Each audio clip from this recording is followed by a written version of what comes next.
Sinisimulan po natin ang panahon ng Kwaresma sa pagdiriwang ng Miyerkules ng Abo.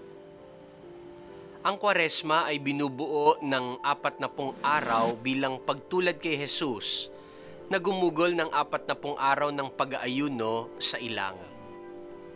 Para kay San Benito, ang buhay ng isang monghe, gayon din ng isang Kristiyano, ay tuloy-tuloy na Kwaresma. Ang bilang po na 40 ay sumasagisag sa walang hanggang panahon na nagpapaalala na ang buong buhay ng isang Kristiyano ay dapat na ginugugol sa panalangin, pag-iwas sa kasalanan, at pagbabalik loob sa Diyos. May dalawang layunin ang Kwaresma.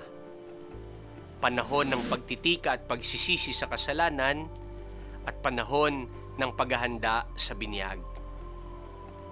Simula ng ika-5 siglo, ang panahon ng Kwaresma ay pagkakataon upang ihanda ang mga may malubha at matinding kasalanan para sa pakikipagkasundo at pagbabalik loob sa Diyos.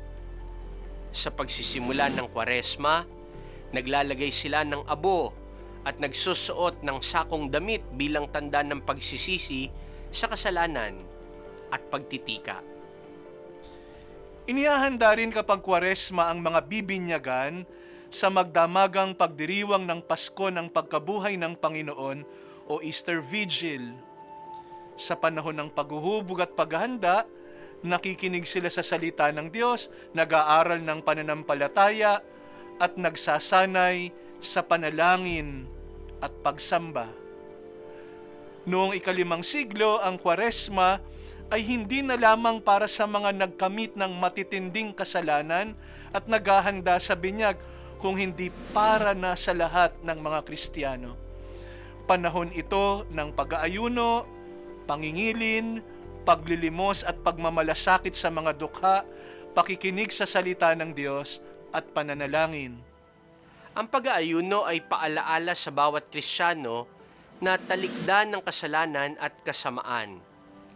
Paghimok din ito ng pakikiisa sa mga nagugutom na kahit hindi panahon ng pag-aayuno ay walang makain dahil sa kahirapan. Kaya nga, lahat ng matitipon natin na bunga ng pagsasakripisyo ngayong Kwaresma ay dapat ilaan upang bumusog ng mga nagugutom at tumulong sa mga dukha. Maaari tayong mag-ambag sa fast to feed o dalhin sa misa ng huling hapunan sa Huwebes Santo ng gabi ang ating mga handog sa mga dukha. Ipapaliwanag nito na ang bawat Eucharistia ay nagpapaalaala na may pananagutan tayo sa mga dukha. Ang mga abo na inilalagay sa ating ulo tuwing Miyerkules ng Abo ay mula sa mga natuyong palaspas na binasbasan noong linggo ng palaspas.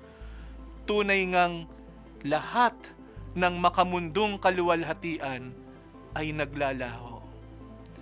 Ilalagay ng pari o laikong lingkod ang abo sa ating bumbunan. Babalikan natin ang tubig na ibinuhos at ang langis na ipinahid sa atin noong tayo'y bininyagan. Paalaala ang abo na dinudungisan tayo ng kasalanan, kaya't kailangan nating dumulog sa awa ng Diyos, bumalik sa yakap ng Ama. Bagamat may pagluluwag na pinapahintulutan ang pamahalaan sa mga pagtitipon sa simbahan, naghanda ang ating Arkidiyocesis ng panalangin pampamilya para sa Miyerkules ng Abo. Pamumunuan ito ng nanay o ng tatay, at ang pamilya sa tahanan ay mananalangin, makikinig sa salita ng Diyos at lalagyan ng abo ang bawat kasapi ng pamilya. Sa pagsisimula ng panahon ng Kwaresma, inaanyayahan po tayong pagnilayan ang kahulugan ng mga abo na ilalagay sa ating mga ulo. Sa ganito ring paraan, nilalagyan tayo ng abo sa ating mga noo upang ipaalaala sa ating tayo'y makasalanan. Sa pamamagitan ng mga abong ito, sasabihin natin sa ating mga sarili, tayo'y makasalanan, tayo'y salawahan, tayo hindi naging tapat, na may kadiliman at kasamaan sa ating mundo dahil may kadiliman at kasamaan sa ating puso. Ang unang dahilan ay upang ipaalala sa atin kung sino tayo. Tayo ay makasalanan. May ikalawang dahilan. Ito'y nagpapakilala rin sa atin kung sino ang nagmamay-ari sa atin. Kung kanino tayo. Kay Kristo tayo. Dahil kahit tayo'y makasalanan, ako'y iniligtas niya sa pagkamatay niya sa krus. We belong to Christ.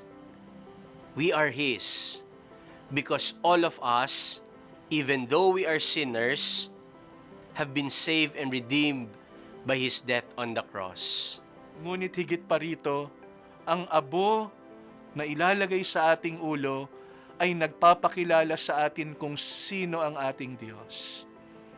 Ang buod ng pananampalataya natin ay nag-aanyaya sa ating pagnilayan ang isang mahalagang katotohanan na si Jesus, isang Diyos na mabuti at banal, ay nagkusang mapabilang sa mga taong makasalanan, nagkusang mamatay at ipako sa krus tulad ng isang kriminal, inakong itaboy at isantabi upang tayong mga makasalanan ay mailigtas at maangking Kanya. Dalangin po namin ang isang mabiyaya At makahulugang panahon ng Kwaresma para sa ating lahat.